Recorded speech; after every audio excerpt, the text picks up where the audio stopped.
Sometimes, chance encounters on the railroad are simply the best.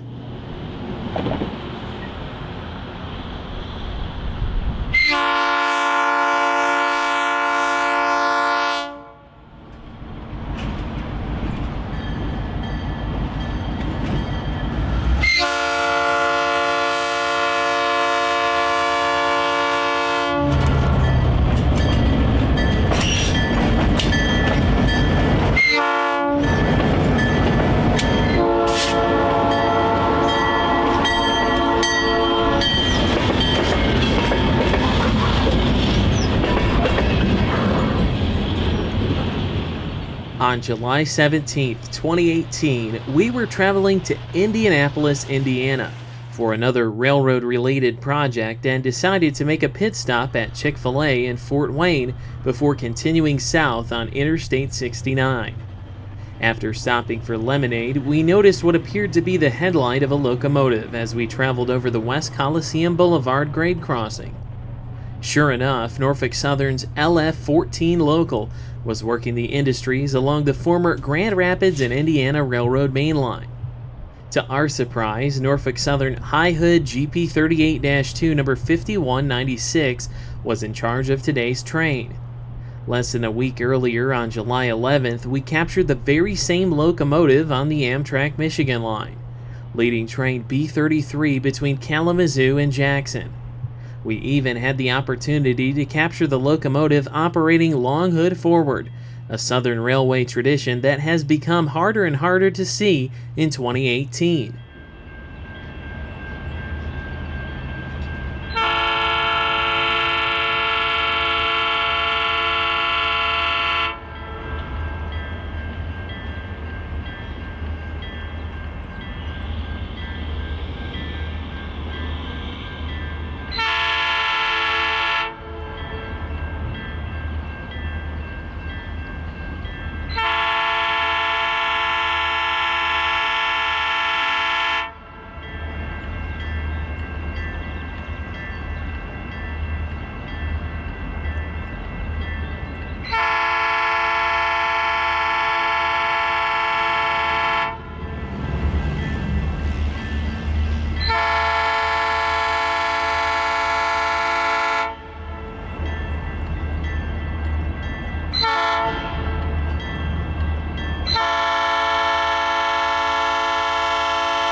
The 5196 was built in October of 1976 for the Southern Railway by the Electromotive Division of General Motors.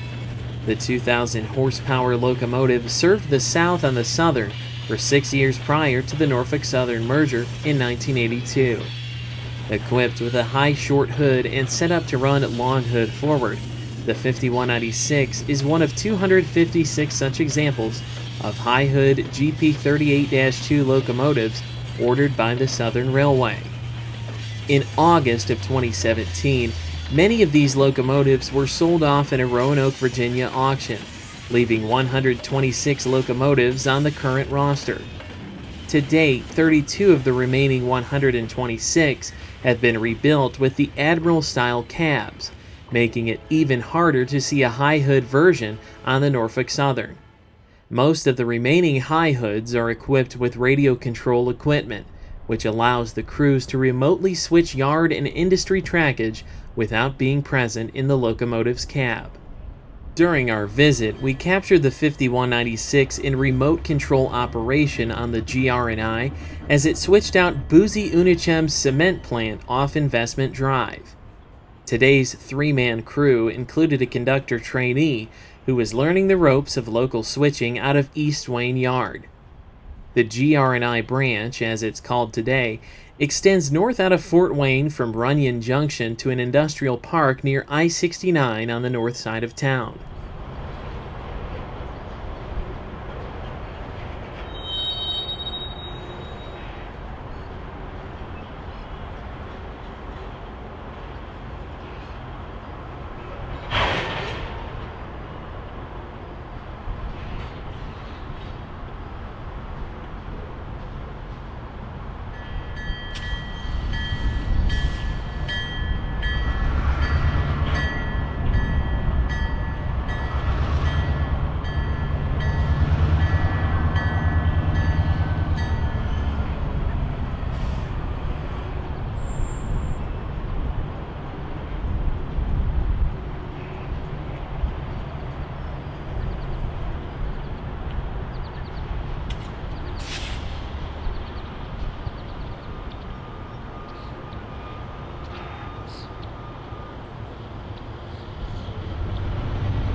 The Grand Rapids and Indiana Railroad once operated between Mackinac City and Cincinnati, Ohio. It was nicknamed the Fishing Line Railroad and was noted for its vacation passenger services to all the major fishing resorts along its route, especially in northern Michigan. Acquired in 1918 by the Pennsylvania Railroad, the GR&I was operated for many years as a successful passenger and freight corridor. However, the GR&I started to see major decreases in freight rail traffic in the early 1970s under Penn Central. This was due to changes in Indiana and Michigan's economies and the decline of the heavily regulated freight rail network. In 1975, the GR&I in Michigan between Comstock Park and Mackinac City was not to be included in the final system plan for Conrail and was leased by the state of Michigan from Penn Central Transportation in 1976. The Michigan Northern Railway was assigned the operator of the line and began operations on April 1, 1976. The short line was successful for several years due to their controversial flag-out bridge traffic over the Straits of Mackinac, which gave them advantage over other railroads with higher rates. It was the hope of the Michigan Northern to eventually be weaned off their state subsidy. But due to poor financial decisions and a statewide recession, the railroad suffered when the state of Michigan's subsidy ceased.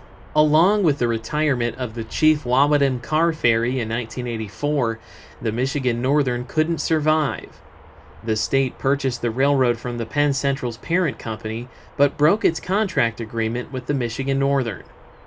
Michigan Northern service ended in the fall of 1984 from Reed City, Michigan to Grand Rapids.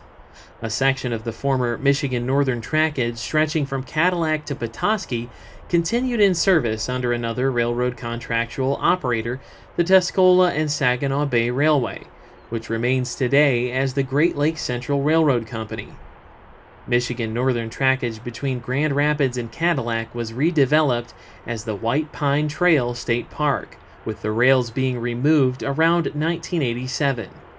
The Michigan Northern made several attempts to survive, but ultimately, due to poor financial practices, the railroad ceased operations by 1987. By 1990, the majority of the former GR&I trackage in northern Michigan was sold off to a scrapping company and was removed. Between Kalamazoo and Sturgis, the GR&I saw further decreases in rail traffic under Conrail when small portions were abandoned in the early 1980s. North of Kalamazoo, however, the GR&I remained intact and was the favored route over the New York Central's Grand Rapids to Kalamazoo line. Subsequently, the New York Central route to Grand Rapids was abandoned earlier in 1976, and the GR&I became the chosen route between the two cities. The Kendallville to Fort Wayne segment of the GR&I was later abandoned in sections between 1979 and 1982 under Conrail, a distance of just over 21 miles. There's still several remaining portions of the GR&I that exist today, including the section in Fort Wayne. In Kendallville, a 1-mile segment is operated by Pioneer Rail Corp's Kendallville Terminal Railway to service Kraft Foods. In Sturgis, Michigan, another short portion remains as part of Pioneer Rail's Michigan Southern Railroad.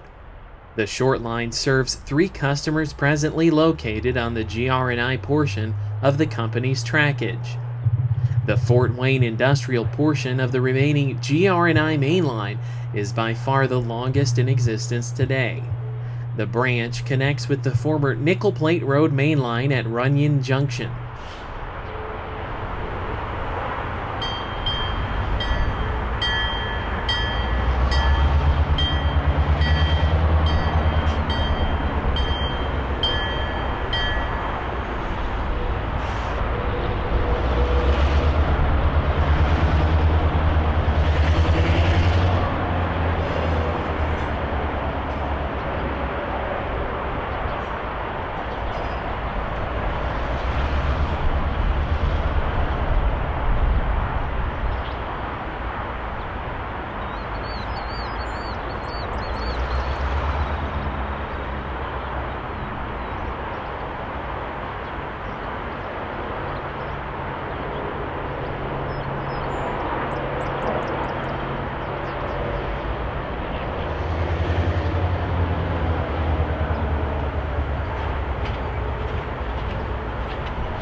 Between I-69 and the junction, there are several great locations for photography along the line, including this wooden bridge scene over Butler Road.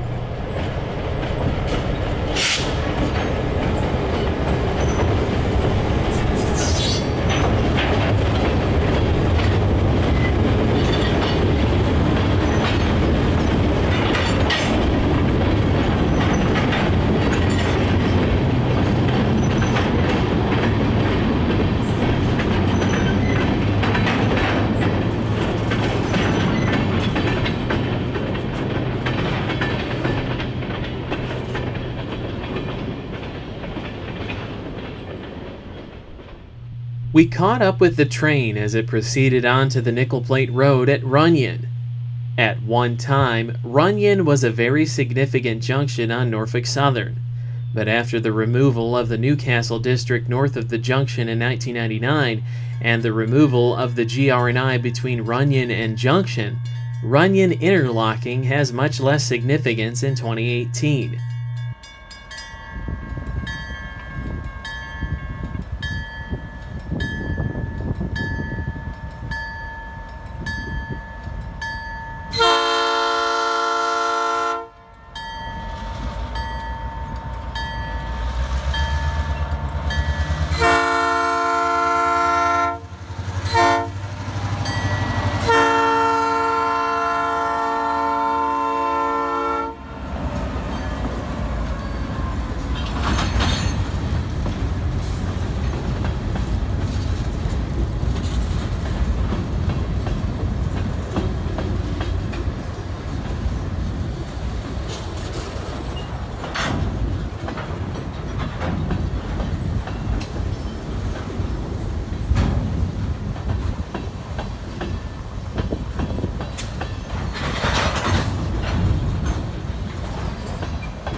Between Runyon and downtown Fort Wayne, the local would continue east over the elevated Nickel Plate towards East Wayne Yard. We caught up with LF-14 in New Haven as it was approaching the yard. The train would stop and wait for access to the yard parallel to Old Maumee Road.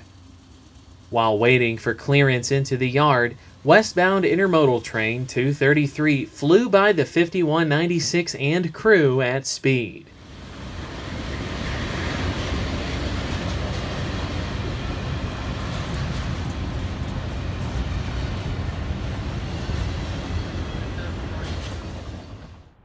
Also working East Wayne in New Haven was Norfolk Southern GP38-2 number 5001.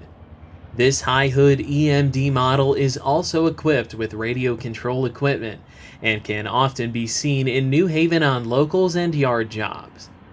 Fort Wayne is an excellent place to see these examples of former Southern Railway diesels in service. Finally, LF-14 got the light to proceed east.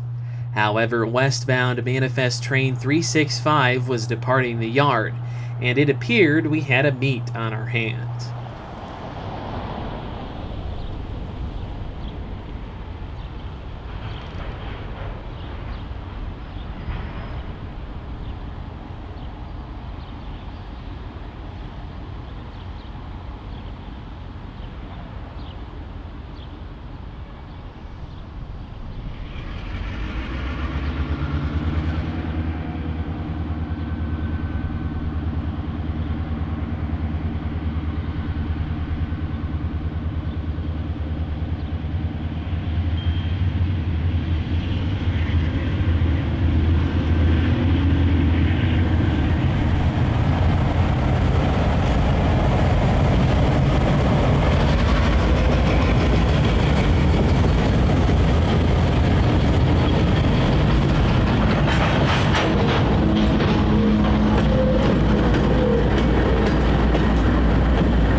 Perfect timing.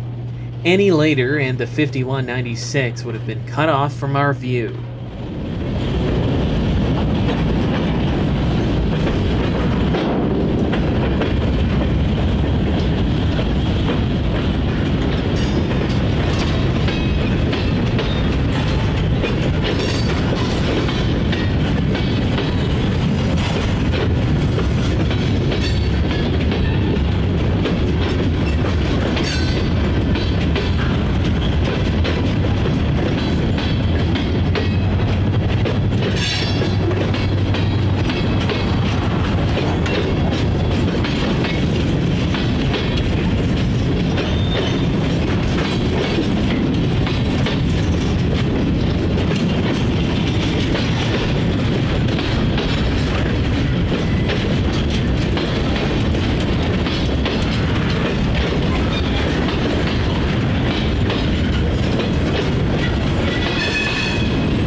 While in New Haven, we would watch as Train 171 met Train 120 on the Wabash mainline.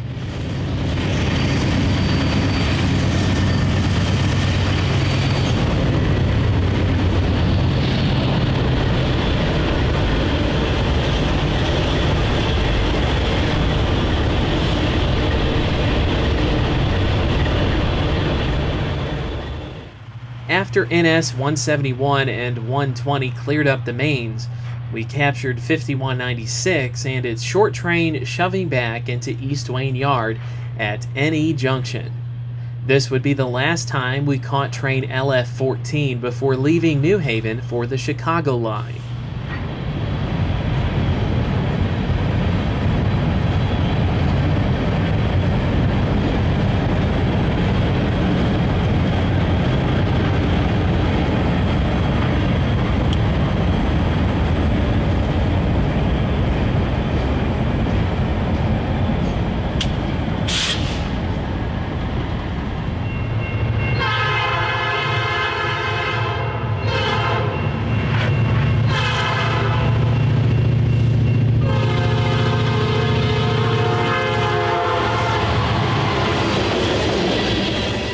With only seconds to spare, we caught local train L96 over the Maumee River at North River Road just outside of New Haven.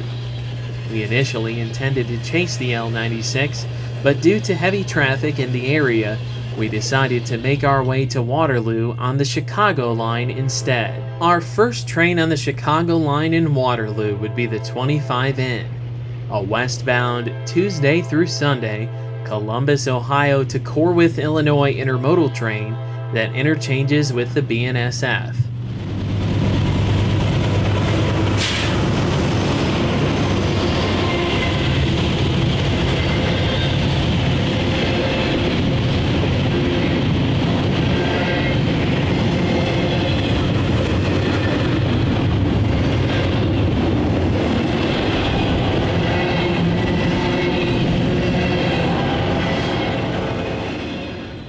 In charge of the very long train towards Elkhart were two former Conrail C40-8Ws.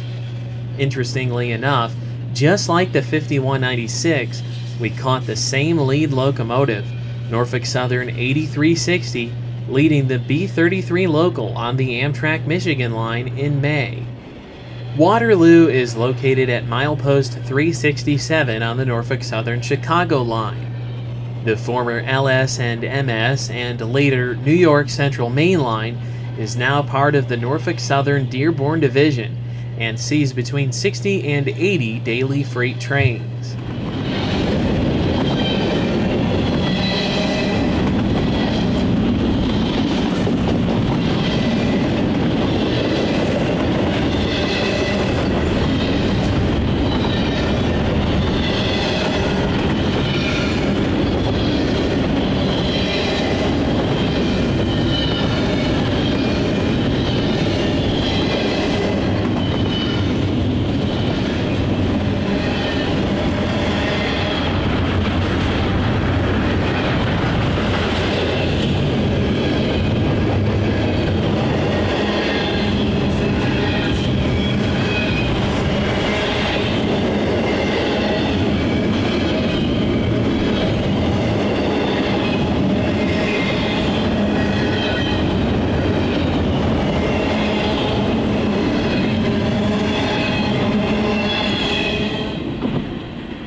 Going back to May 14th, nearly 2 months prior, we captured the same 8360 leading the Michigan Line local train B33 west in Jackson, Michigan.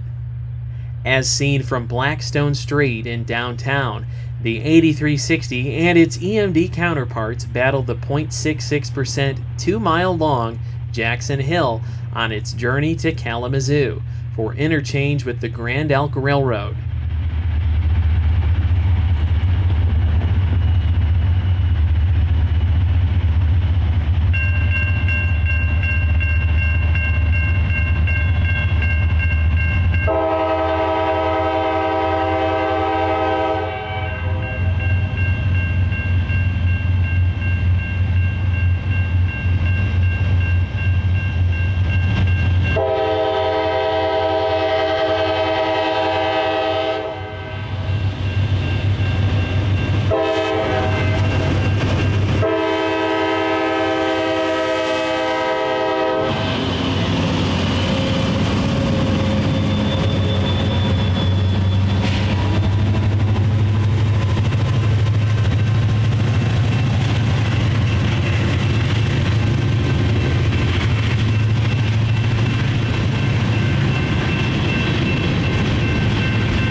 After seeing Train 25N, we captured Canadian Pacific Train 241 from the Waterloo Depot platform. Canadian Pacific utilizes trackage rights over the Norfolk Southern Dearborn Division between Butler, Indiana and Chicago, Illinois.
about 30 minutes after seeing CP241 going west. The westbound auto-rack train 31M made an evening appearance. The 31M has been affectionately nicknamed the one-unit wonder by many local rail fans for its tendency to run with only one locomotive. The 31M was traveling on Main 1, while intermodal train 21Z was traveling west on Main 2. The dispatcher was running train 21Z around the 31M, as the 21Z was a higher priority than the 31M.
Z would be our last train of the day, ending our adventure in Northeast Indiana on a high note. Thank you for watching Delay in Block Productions on YouTube. If you enjoyed the video, please subscribe to our YouTube channel and consider supporting us on PayPal or Patreon. Your contributions help us make more content just like this. Until next time, happy railroading from all of us at Delay in Block Productions.